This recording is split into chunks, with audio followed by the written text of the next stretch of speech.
જમ્મુ કાશ્મીરમાં પણ ભારતને મળી સૌથી મોટી સફળતા। જોલીલા સુરંગનું અંતિમ બ્રેકથ્રુ એ કામ સફળતાની સાથે પૂર્ણ થયું। શ્રીનગર અને લડાખ વચ્ચે હવે સીધી કનેક્ટિવિટી છે તે મળશે। શ્રીનગર લડાખ વચ્ચે હવે ઓલ વેધર કનેક્ટિવિટી છે તે જોવા મળી શકે છે।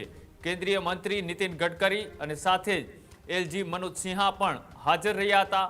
એશિયા જ નહીં પણ આખી દુનિયામાં નંબર 1 છે આ ટનલ એવી વાત એ નીતિન ગડકરી દ્વારા કરવામાં આવી। હાડ ગાળતી ઠંડીમાં એન્જિનિયર્સનો આ મોટો કમાલ છે।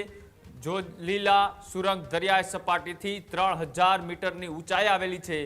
બંને છેડેથી સુરંગ સળંગ થઈ ગઈ। હવે રોડનું કામ એ પૂર્ણ થશે આવી વાત એ દેશના કેન્દ્રીય મંત્રી નીતિન ગડકરી દ્વારા કરવામાં આવી। આ વર્ષોથી યોજના જે છે કેન્દ્ર સરકાર દ્વારા હાથ કેમ કે લદ્દાખનો ઘણો બધો વિસ્તાર આખા વર્ષમાં તમે જોવા જાવ તો ભારે બરફ પડવાના કારણે લગભગ 6 થી 8 મહિના સુધી આખા ભારતથી વિખૂટો પડી જતો હતો અને એ પછી ત્યાં એવો કોઈ માર્ગ બચતો જ નહોતો।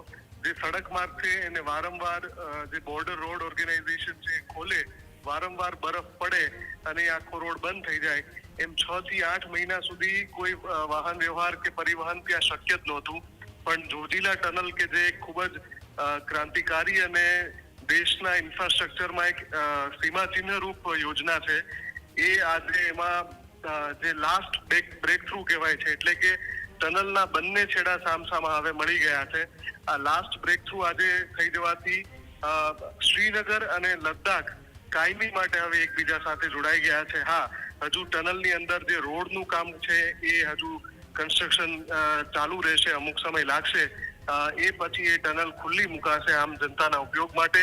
પણ જે હંમેશા ટનલના કામમાં સમસ્યા નડતી હોય છે, ખાસ કરીને આપણે યાદ કરીએ અટલ ટનલને, અટલ ટનલના કામમાં વર્ષો સુધી સમસ્યા એ થઈ હતી કે જે લાસ્ટ બ્રેકથ્રુ જેને કહેવાય કે ટનલના બંને છેડા સામસામા એકબીજાને મળે, એ નહોતા મળી શકતા કેમ કે એ ટનલની ઉપર એક જગ્યાએ કુદરતી જે સરોવર હતું એનું પાણી લીક થઈને અંદર આવતું હતું ને જ્યારે પણ બરફથી જે પહાડો લદાયેલા રહેતા હોય એની નીચેથી ટનલ બનાવવામાં આવી ઘણી બધી કુદરતી સમસ્યાઓનો સામનો કરવો પડે છે।